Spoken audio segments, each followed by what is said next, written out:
Layer skin hair and laser clinic లో latest టెక్నాలజీతో laser hair removal, anti ageing and hair fall issues కి advance treatments అన్ని ఇక cost గురించి వరి అవ్వాల్సిన అవసరం లేకుండా అందిస్తున్నారు. ఇంకా మీ కాన్ఫిడెన్స్ ని తిరిగి తెచ్చుకోండి. Get your free consultation now. Telugu వారి నంబర్ 1 చాయిస్ తెలుగు మ్యాట్రిమోనీ. బెజవాడలో ఉగ్రవాదుల నెట్వర్క్. ఏంటి, షాక్ అయ్యారా? నేను షాక్ అయ్యా. వివరాల్లోకి వెళ్ళినట్లయితే ఒక ప్రక్కన ఇరాన్, ఇజ్రాయెల్, అమెరికా వార్ జరుగుతూ ఉంది. మరో ప్రక్కన రష్యా, ఉక్రెయిన్. ఇది ఇలా ఉంటే మన భారతదేశంలో, అది ఆంధ్రప్రదేశ్లో, అది అమరావతి పరిధిలోకి వచ్చేటటువంటి విజయవాడ దేనికి ప్రసిద్ధి అండి? అమ్మవారికి, అలాగే కృష్ణానదికి. మరి అటువంటి ప్రాంతంలో ఉగ్రవాద నెట్వర్కా? నిజంగా చాలా దారుణమైన విషయం ఇది. ఇక్కడ ప్రధానమైన అంశం ఏంటి అంటే, ఇప్పుడు పోలీసులు ట్రేస్ చేశారు కాబట్టి సరిపోయింది. లేదంటే ఆ నెట్వర్క్ ఎటువంటి ఉపద్రవాలకు దారితీస్తుందనేది ప్రతి ఒక్కరు కూడా ఊహించుకోలేం, అటువంటి పరిస్థితి. సో ఇంతకీ ఏం జరిగింది, ఎట్లా ఛేదించారు, ఎవరెవరు దొరికారు, అసలు వాళ్ళ యొక్క ఆలోచన విధానం ఏంటి, ఏం చేయాలనుకుంటున్నారు అనేది వీడియోలో మీకు క్లియర్గా తెలియజేస్తాను.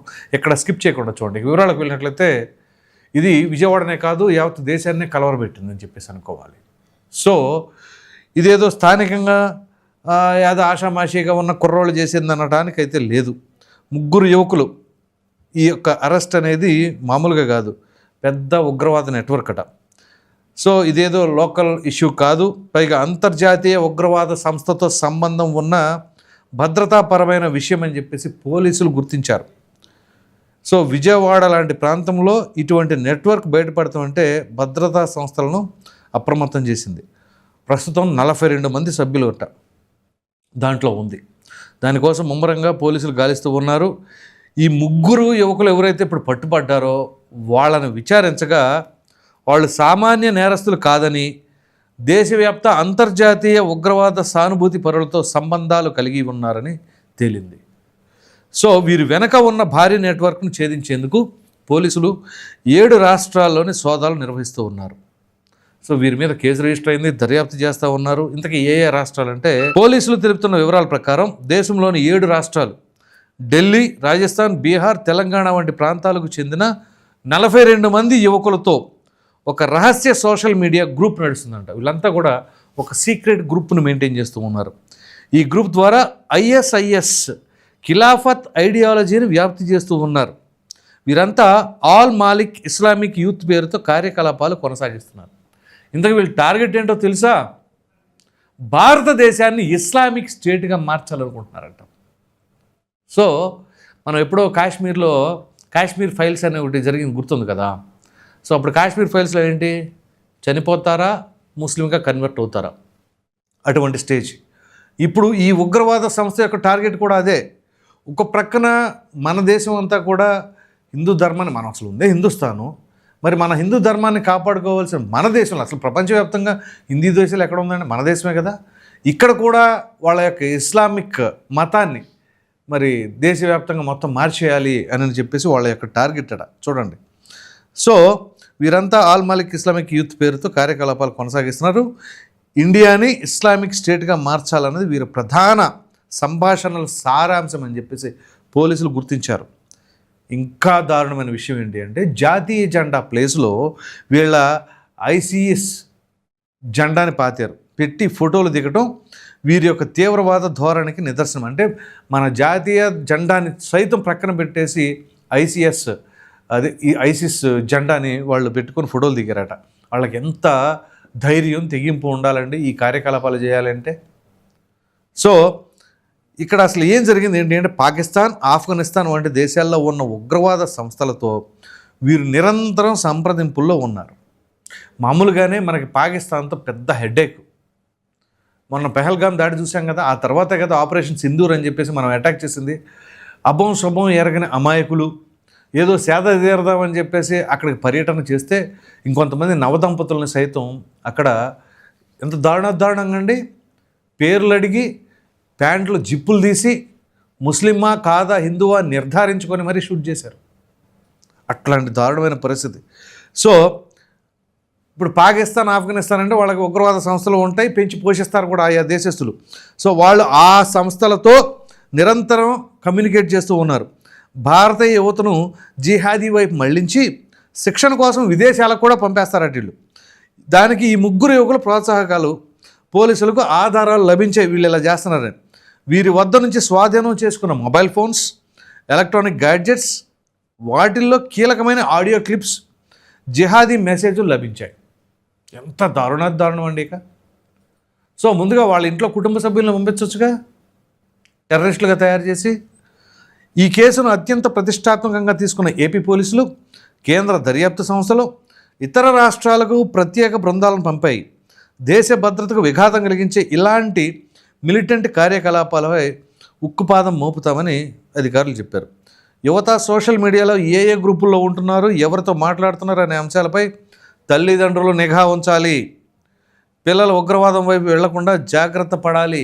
ఇక్కడ ప్రధానంగా ఏంటి అంటే ఈ వీడియో చూస్తున్న వాళ్ళలో మీకు ఎవరి పట్ల అయినా సరే అనుమానం ఉన్నా, ఎటువంటి అనుమానపు కదలికలు జరిగినా, ఏది అనిపించినా సరే నిర్మోహమాటంగా పోలీసులకు ఇన్ఫర్మేషన్ ఇవ్వండి. ఒక భారతీయుడిగా అది మీ యొక్క బాధ్యత. ఎందుకంటే ఇది ఆషమాషి వ్యవహారం కాదండి. ఉగ్రవాద సంస్థలు ఏదో మామూలుగా బెజవాడ అనగానే అప్పుడప్పుడు గ్యాంగ్ వార్లు, ఏదో రౌడీయిజాలు ఇట్లాంటివి జరుగుతూ ఉంటాయి, అది జనరల్గా.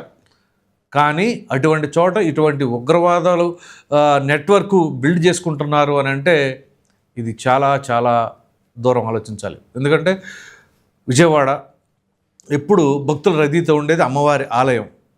మరి అటువంటి అమ్మవారి ఆలయం ఉన్న చోట ఈ విధంగా జరుగుతుందంటే ఒక విధంగా నిజంగా చెప్పాలి అంటే అమ్మవారి ఆశీస్సులతోనే ఈ యొక్క ఉగ్రవాదులు లేదా ఈ టెర్రరిస్టులు అనేవారు పట్టుబడ్డారు. లేదంటే ఊహించుకోండి ఎలా ఉంటుందో. ఎందుకంటే వీళ్ళ యొక్క ఎజెండా ఏంటి, మన దేశాన్నే ముస్లిం కంట్రీగా మార్చాలి అనుకుంటున్నారు. నేను ఇక్కడ ముస్లిమ్స్కి వ్యతిరేకంగా ఏం మాట్లాడతలేదు, కానీ ఒక దేశాన్ని ఆ మతం మొత్తం ఆపాదించేసేలాగా చేసే ప్రయత్నాలు అని అంటే ఇది నేను భారతీయ ముస్లిమ్స్ని ఉద్దేశించి కాదనేది. వీళ్ళకి లింకప్స్ ఉన్నది ఎవరితో? పాకిస్తాన్తో, ఆఫ్ఘనిస్తాన్ వాళ్ళతో. మామూలుగా ఉగ్రవాద సంస్థలకు పెట్టిందే పేరు వీళ్ళందరూ పెంచడం. ఇప్పుడు ఇరాన్ పైన యుద్ధం జరగడానికి కూడా కారణం అమెరికా చెప్తుంది ఏంటి? అఫ్కోర్స్ వాళ్ళు న్యూక్లియర్ బాంబు తయారు చేస్తున్నారని, అలాగే కొన్ని ఉగ్రవాద సంస్థలను పెంచి పోషిస్తున్నాయని చెప్పేసి అన్నారు. అఫ్కోర్స్ దాని సీక్రెట్ ఎజెండా వేరుగా ఉన్నా ఇరాన్ ఖచ్చితంగా వాటిని పెంచి పోషిస్తుంది అన్నమాట వాస్తవమే కదా. సో నాట్ ఓన్లీ ఇరాన్, ఇట్లా ఆఫ్ఘనిస్తాన్లో కావచ్చు, ఆయా గల్ఫ్ దేశాల్లో కావచ్చు, కొన్ని చోట్ల ఇట్లాంటి ఉగ్రవాద సంస్థలను పెంచి పోషిస్తూ ఉన్నారు. సో ఇప్పుడు ఆ ఉగ్రవాద సంస్థలను కావచ్చు, లేదా తాలిబాన్లుగా హస్తంలోకి వచ్చింది కదా ఆఫ్ఘనిస్తాను. మరి ఇప్పుడు ఈ యొక్క ప్రక్రియని, ఈ నెట్వర్క్ని ఏ విధంగా అభివర్ణించాలి? మన దేశంలో ఒకప్పుడు కంటే కూడా ఇప్పుడు ఇంకా దారుణంగా తయారైపోతుందని చెప్పేసి అనుకోవాలి. ఈ నెట్వర్క్ బిల్డ్ అంటే వీళ్ళకి ఇప్పుడు టెక్నాలజీ ఎలాగైతే పెరిగిందో, ఆ టెక్నాలజీ పెరిగిన తర్వాత సాధారణంగా దాన్ని మంచిగా ఉపయోగించే దానికంటే కూడా చెడు ప్రభావం ఎక్కువగా ఉంటుందనే దానికి నిదర్శనం ఇది. పైగా మనం ఎప్పుడు కూడా విజయవాడకు సంబంధించి ఇటీవల కాలంలో అనుకుంటా కొన్ని నెలల క్రితం విజయవాడ ఆటో నగర్లోనో కానూరులోనో ఎక్కడో పట్టుబడ్డారు. ఆ తర్వాత మరలా ఇప్పుడు ఇది.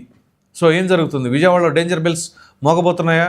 మనం దానికి ముందు గతంలో ఎప్పుడైనా సరే హైదరాబాదు నివాస స్థలంగా కొంతమంది ఉగ్రవాదులు లేదా ఉగ్రవాద సంస్థలకు పనిచేసే వాళ్ళను ఇట్లాంటి వారిని చూసాం, కానీ బెజవాడలో చూడటం ఏంటండి? కాబట్టి ఇక్కడ పోలీసులు కొంత చాకచక్యంగా వ్యవహరించి పట్టుకున్నారని చెప్పేసి అనుకోవాలి. గతంలో కూడా ఇందాక నేను చెప్పినట్లుగా 30 మంది అనుకుంటే అదుపులోకి తీసుకున్నారు అప్పుడు. సో ఇప్పుడు 3. సో వీళ్ళు యొక్క ఆ వాట్సాప్ గ్రూపులు 42 మంది ఉన్నారు, ఆల్రెడీ పోలీసులు గాలిస్తున్నారు. సో ఆ నెట్వర్క్ మొత్తాన్ని కూడా కుక్కటి వీళ్ళతో సహా పీకి పడేయాలి.